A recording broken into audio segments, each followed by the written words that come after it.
Shalom, selamat malam bagi kita semua. Pemirsa yang dikasihi Tuhan, malam ini saya ingin membagikan firman Tuhan. Kiranya firman Tuhan memberkati kita semua. Ya, buat teman-teman, firman Tuhan malam ini saya ingin bagikan di dalam surat Paulus kepada jemaat yang ada di Roma. Roma pasal yang ke-9 ayat 8. Roma pasal 8 ayat 31 sampai 39 bicara tentang keyakinan iman. Ayat 31, sebab itu apakah yang akan kita katakan tentang semuanya ini? Jika Allah di pihak kita, siapa yang akan melawan kita? Jadi siapakah lawan kita jika Allah di pihak kita? Ayat yang ke-35, siapakah yang akan memisahkan kita dari kasih Kristus? Penindasan, kesesakan atau penganiayaan, atau kelaparan atau ketelanjangan, atau bahaya dan pedang. Sebab ada tertulis, oleh karena engkau kami ada dalam bahaya maut. Sepanjang hari kami telah dianggap sebagai domba-domba sembelihan. Paulus dengan keyakinan iman, dia mengatakan bahwa jika Allah di pihak kita, maka siapakah lawan kita? Sebab siapakah yang akan memisahkan kita dari kasih Kristus? Penindasan, kesesakan, penganiayaan, kelaparan atau ketelanjangan atau bahaya atau pedang, itu tidak akan dapat memisahkan kita, memisahkan Paulus dari kasih Kristus. Paulus berkata begini, sebab ada tertulis, oleh karena engkau kami ada dalam bahaya. Oleh karena Kristus, oleh karena Injil, Paulus berada dalam bahaya, dalam tekanan. Dia dianggap sebagai domba-domba sembelihan. Tetapi dalam semuanya itu, Paulus lebih daripada orang-orang yang menang oleh Dia yang telah mengasihi kita. Paulus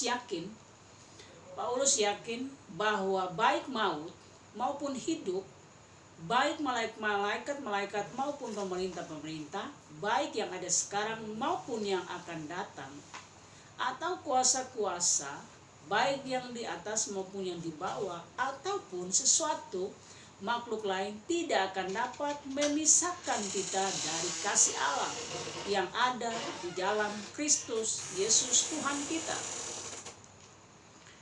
Paulus yakin bahwa baik maut maupun hidup, baik malaikat-malaikat apapun maupun pemerintah-pemerintah, baik yang ada sekarang maupun yang akan datang, atau kuasa kekuatan apapun, itu tidak dapat memisahkan dia daripada kasih Kristus. Jadi pemirsa, sama seperti kita. Kelaparan, ketelanjangan, penganiayaan, bahaya atau pedang, atau maut, kita harus yakin bahwa itu tidak akan dapat memisahkan kita dari kasih Kristus. Corona menimpa bangsa kita Indonesia. Corona ini sudah menyebar di segala penjuru dunia, termasuk bangsa kita Indonesia yang kita cintai ini. Ada begitu banyak korban diakibatkan karena virus corona ini. Tetapi apakah corona itu dapat memisahkan kita dari kasih Kristus? Saya mau katakan tidak. Corona tidak bisa memisahkan kita daripada kasih Kristus.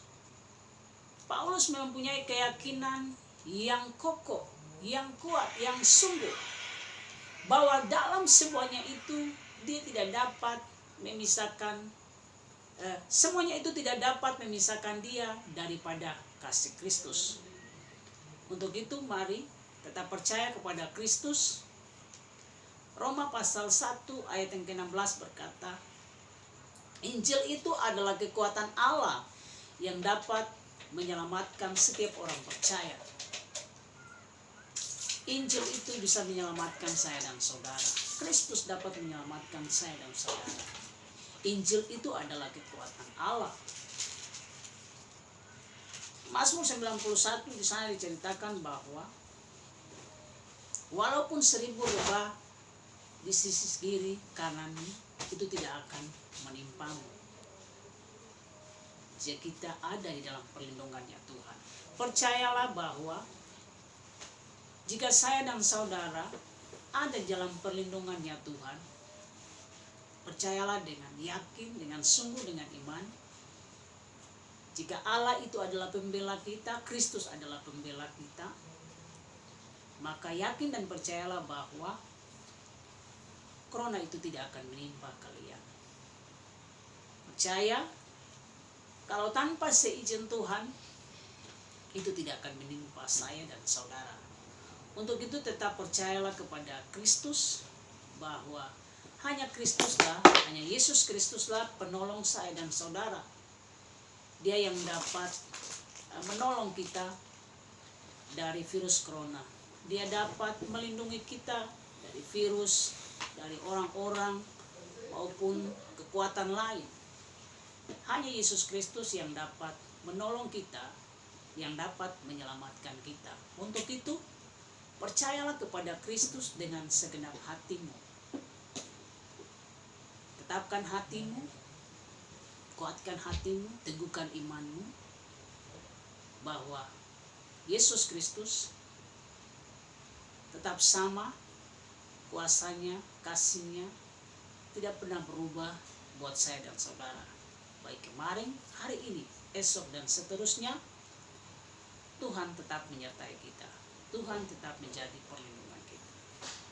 Demikian firman Tuhan yang singkat ini kiranya memberkati kita semua. Shalom.